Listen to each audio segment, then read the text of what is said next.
Chapter 12. In the course of time, men's motives may be seen. 3 years today, from the misty autumn morning when he and Fu Baba had first entered the coppersmith's establishment, young Fu ended his apprenticeship. At the rising hour, his mother went to the chimney, pulled out the loose brick, and took out several 500 cash pieces from her store of savings. Take this with you, she told him. We cannot afford a feast for your associates, but you can use this to buy dessert for the noon meal. Her son tied the money in his belt and raced off to the shop. To his surprise, no one but himself seemed aware of the importance of this date.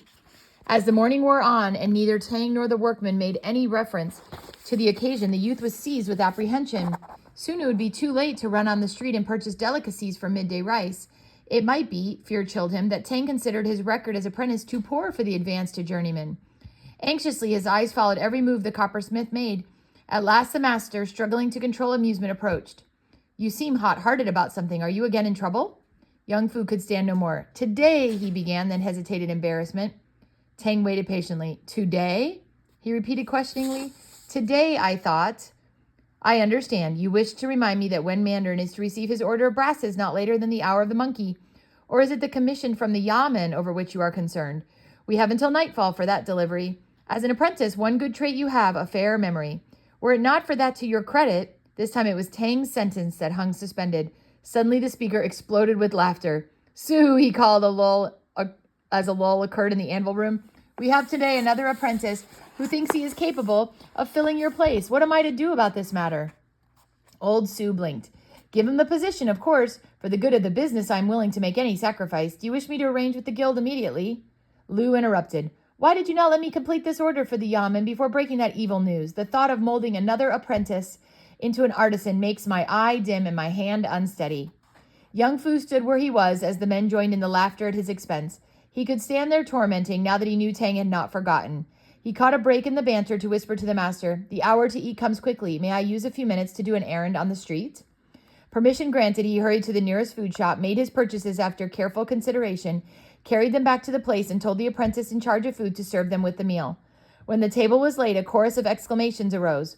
Old Sue squinted at Tang. Does the new official share his bribes with you, that we profit to this extent? It may be that Lu has inherited a fortune and is feasting us.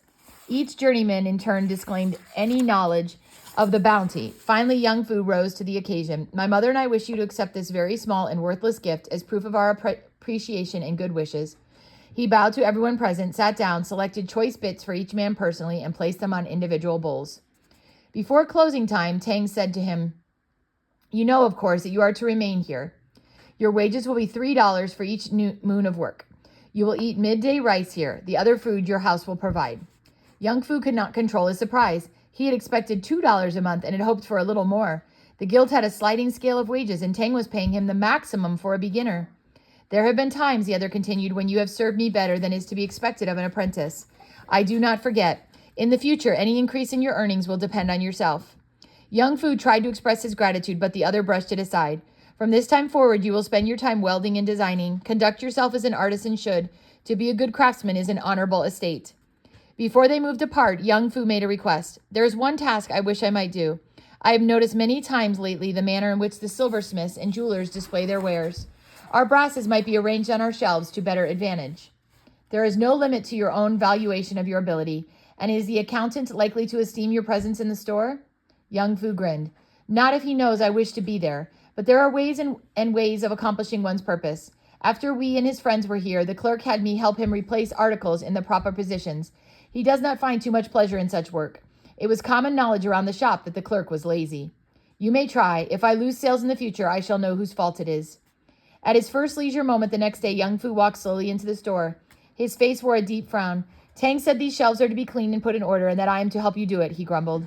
The accountant glanced up suspiciously then, as the other reached for a dustcloth. His expression deepened into satisfaction. Aye, but this is a fine way to initiate an artisan. I thought you were Tang's favorite.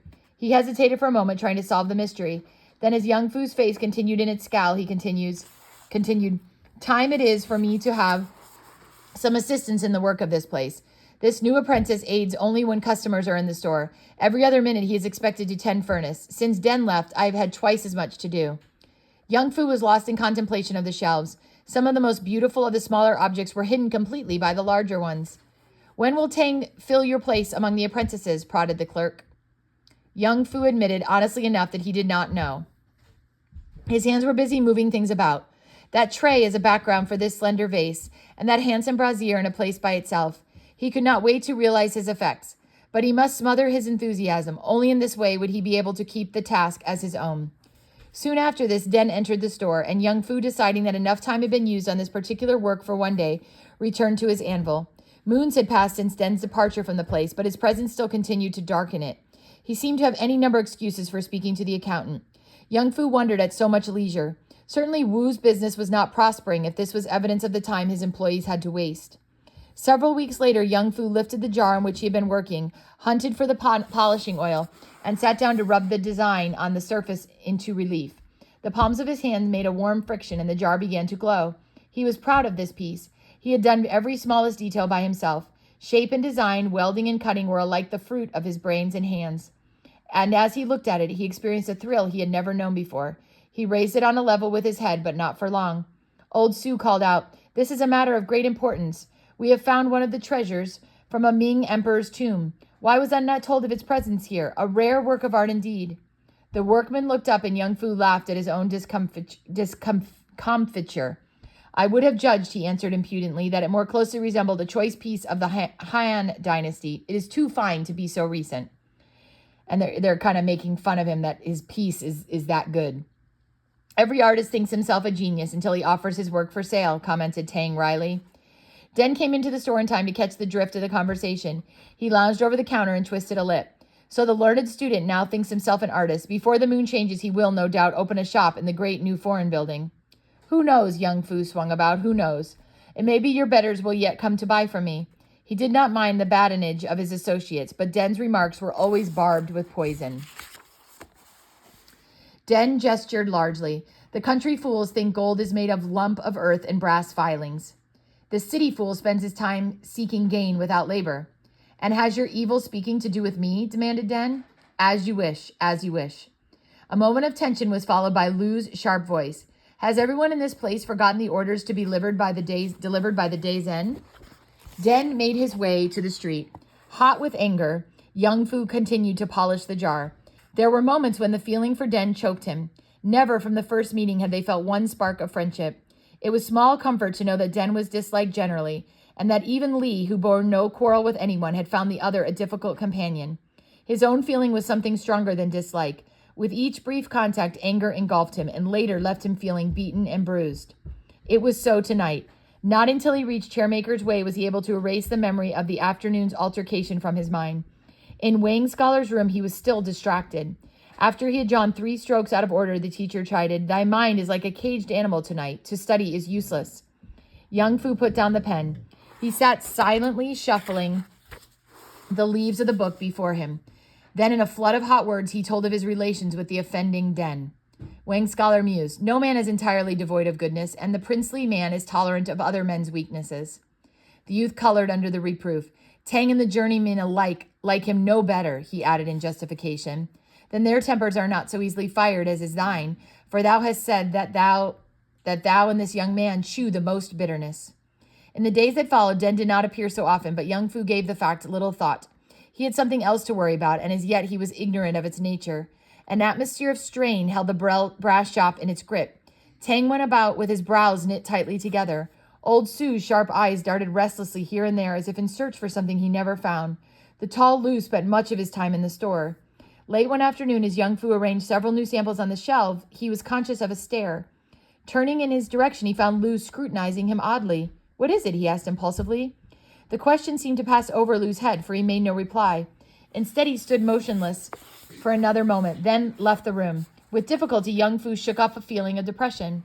The next day, Li snatched a moment when they were alone to whisper to his friend, "I have discovered the trouble. This morning when I arrived, Tang and Old Su were deep in conversation. They did not see me, and I, for my part, paid no attention to what they were saying until I heard something about dirty fingers. The thefts have to do with the stock on the shelves. 2 pieces, what, I do not know, are missing. Tang wished to sell them 5 days since to a customer, and neither he nor the accountant could find them. Old Su and Lu were told, and no one else. Each of these days that he saw the missing articles not more than half a moon ago. All of this I gathered from a few sentences. No robber could have broken into the store. In that case, more would have been taken. But if not a robber, then who within these walls would commit such a theft? These new apprentices sleep here, and they have no opportunity of handling anything but orders. Everyone else has been here for years. Lee scratched his head in a puzzled way and returned to his anvil. Young Fu felt a wave of sickness. Lee's question had been innocent enough, but Lee, honest to the core, was not likely to be suspicious, nor was he apt to see immediately that the whole affair reflected on his friend. 4 others knew of the theft. Not one of these solved life in such simple terms as did Lee. One of them at least knew that he, Young Fu, had asked permission to take care for the goods on the shelves. Even if Tang had not divulged this fact, 2 of the others in secret were aware of the unusual assistance an artisan was giving the clerk. As for the clerk himself, he would lose no time in throwing responsibility on the new helper. The very fact that 5 days had elapsed since the articles were first missed and that no one had mentioned the affair to him was conclusive evidence to Young Fu of the trend of thought. During the day, it was his memory that stung him most sharply. The clerk and he had never had much in common, but old Su and Lu had always seemed friendly enough. Tang, he thought of the coppersmith of the Pang, Tang and he had been drawn strangely close on more than one occasion.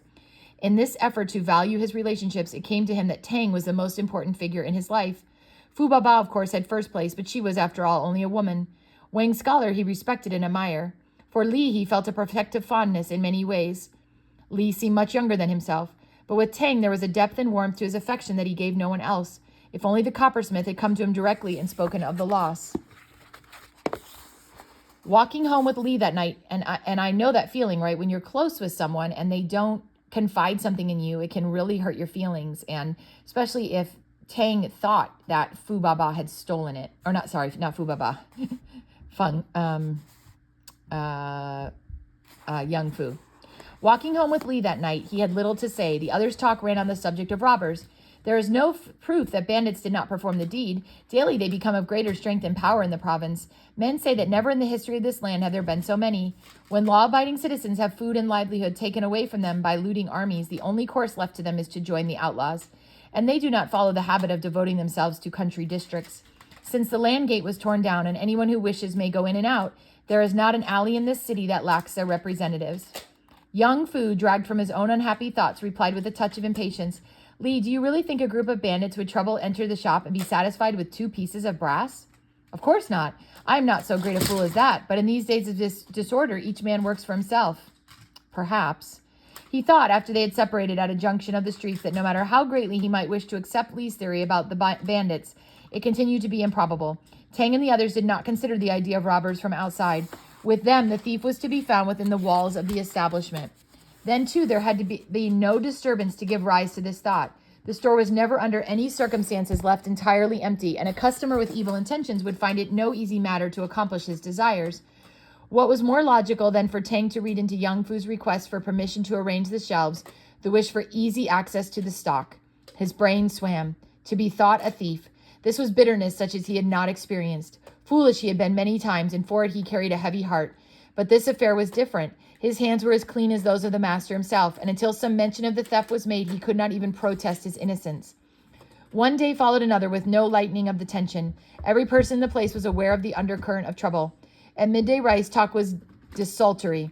Su's smart quips were few in number. Tang was forever lost in his own thoughts. Young Fu, suspicious of every word or look, fancied that Lu singled him out for harshness.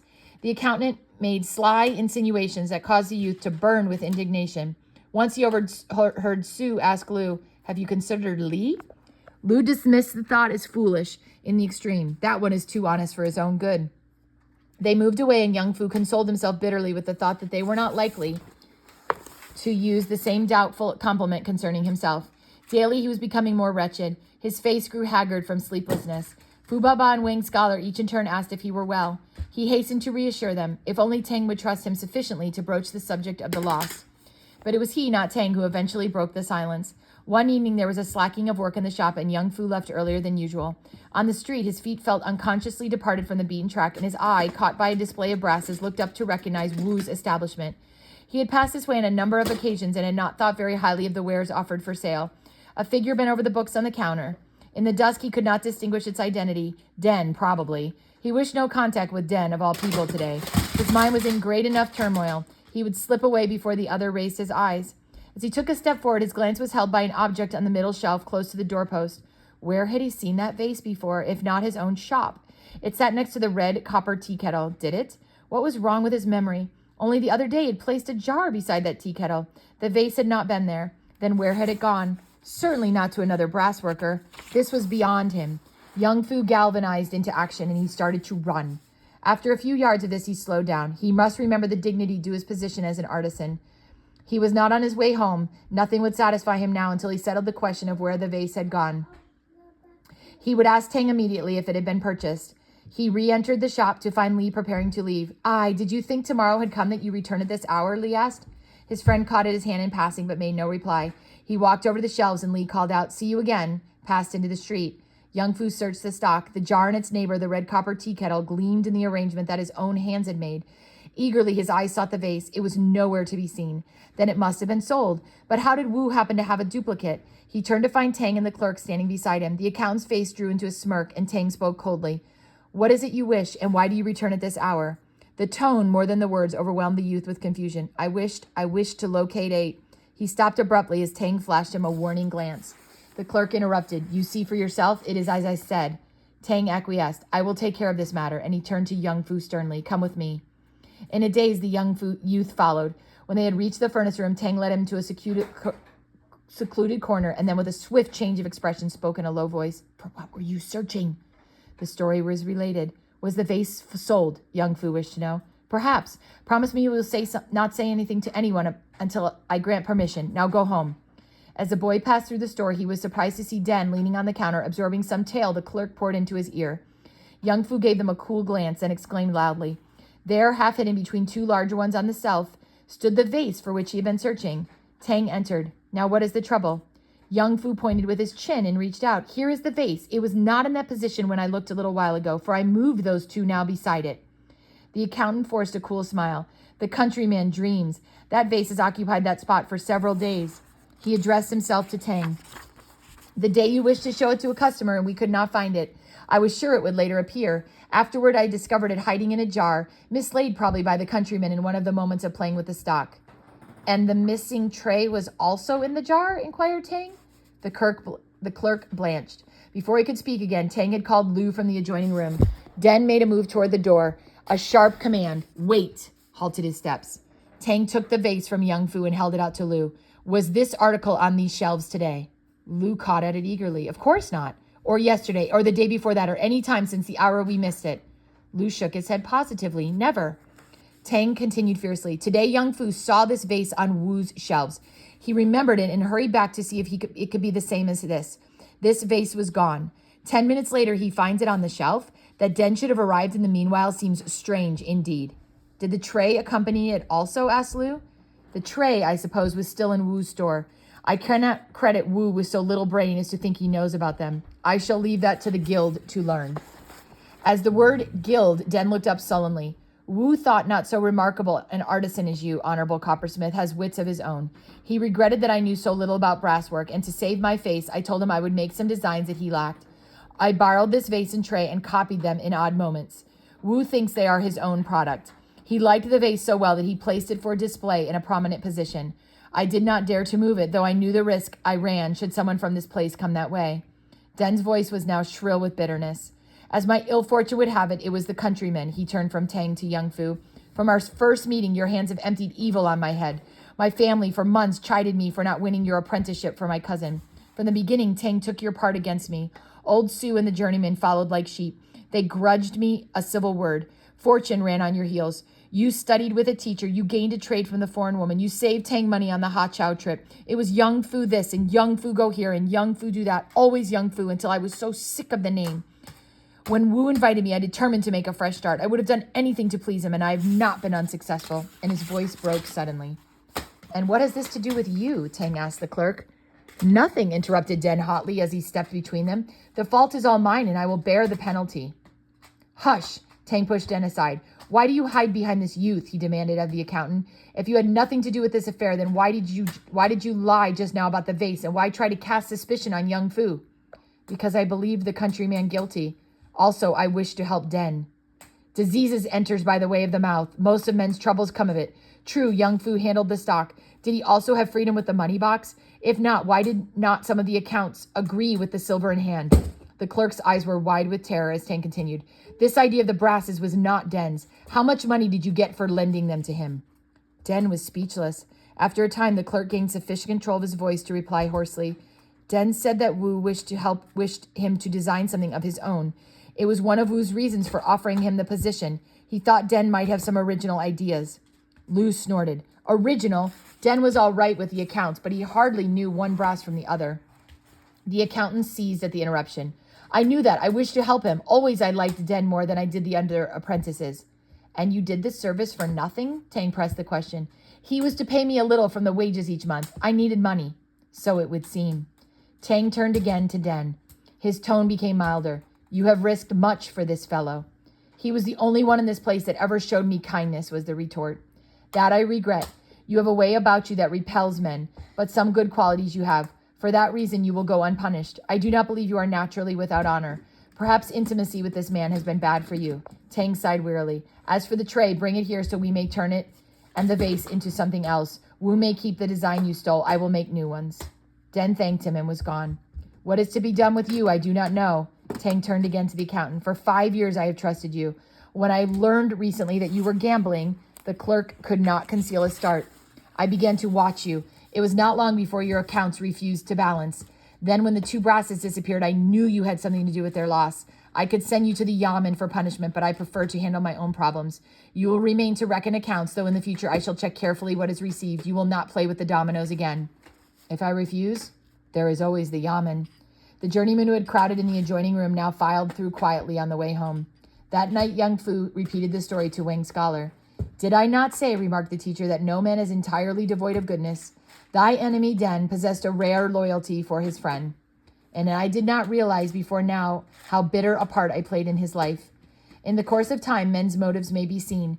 Jealousy is a strong passion for a youth to conquer, the older man said gravely. The next morning, there was no sign of the accountant, and at noon, another man filled his place. I did not expect him to say, offered Lu. In this shop, he would never have been without shame.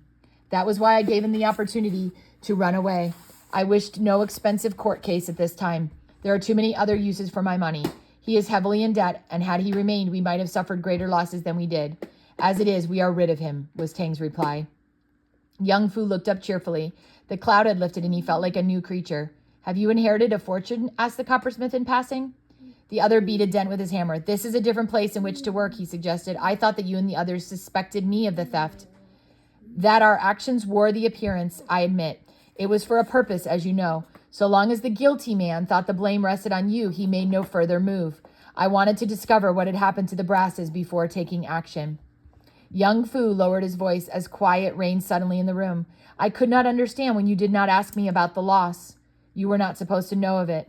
No, but that did not make the trouble easier to bear. I could endure the trust of the other men, but not yours. Tang gave him a long look. Until last night, I alone knew for certain that the clerk was guilty. I took Lu and Su into my confidence about the lost brasses and asked them to help me solve the mystery concerning them.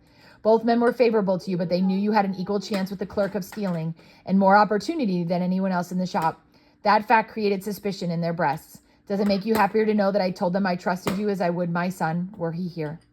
Young Fu could make no reply, but the coppersmith seemed satisfied as he walked on. Tang trusted him as his son. He repeated over and over in his mind. If he were younger, he would recognize this moisture under his eyelids as emotion. Since it was not that, it must be smoke that had drifted to him from the furnace. He raised his hammer in the air and pounded violently on the sheet of metal beneath. That is the end of chapter 12. Okay, and what did Fu want to do in the shop? Do you remember? Not just in the back in the workroom. He wanted to arrange the goods. And because of that, he was considered a thief in that whole, misunderstanding. And of course, how was the theft discovered? Young Fu recognized a vase at a fellow brassmaker's shop, and he discovered that Den and the accountant had been stealing. There were some words in there. Desultory is sort of disconnected. You don't have any consistency. Insinuations is an indirect suggestion or hint. So you can insinuate that someone stole something by being like, wonder where you've been today, right? And then galvanize is when you are startled into sudden activity. So there are no questions for chapter 12, but that is the end. We have 2 more chapters to go.